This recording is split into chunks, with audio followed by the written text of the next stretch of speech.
Combien le mystique peut s'approcher de la vérité dans sa perception et son interprétation. Quelle chose merveilleuse peut voir l'imagination même dans la Bible. Quel tressaillement de crainte, d'admiration, d'extase peuvent émouvoir un auditoire ou une assemblée sous l'effet de la puissance d'une âme. Et il est possible que tout cela ne soit qu'un monde faux, sans résultat divin ou éternel. Tout cela peut ne satisfaire que cette vie terrestre, la tirer de sa monotonie, mais tout finit là. Dans quel monde artificiel nous vivons? Nous voyons alors que la musique se répand, que les éléments romantiques sont en évidence, que les vêtements et les brillants et les personnalités humaines paradent, combien l'orgueil et la rivalité s'affirment, et quelle puissance de prétention pénètre dans l'atmosphère. Oui, un monde artificiel. Nous y avons été et nous connaissons les réactions qui viennent ensuite. Combien tout est vide, combien tout est vain. Un fruit de la mer morte.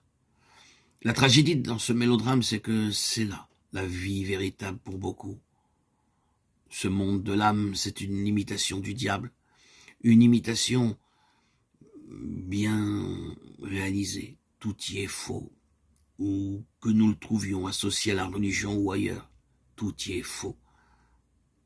Ceux d'entre nous qui avons goûté aux sources de ce monde, nous avons connu la parenté qui existe entre ce qui se trouve là et ce qui est dans la religion ou ce qui concerne la nature de l'âme. Ce n'est qu'une différence de royaume, mais non de nature.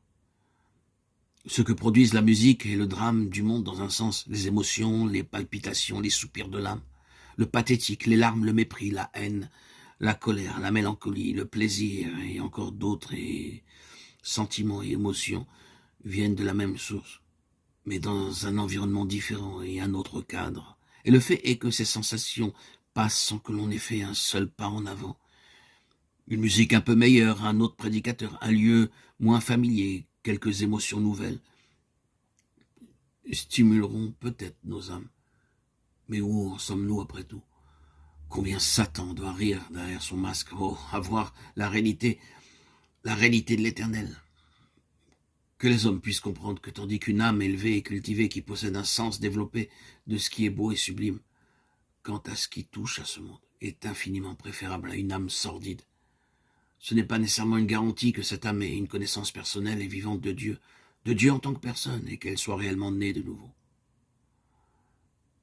L'occultisme, le pouvoir de voir plus profondément que les autres, de sentir ce que les autres ne sentent pas, de saisir ce qui est abstrait, de toucher les forces invisibles, ce n'est pas la spiritualité dans le sens divin.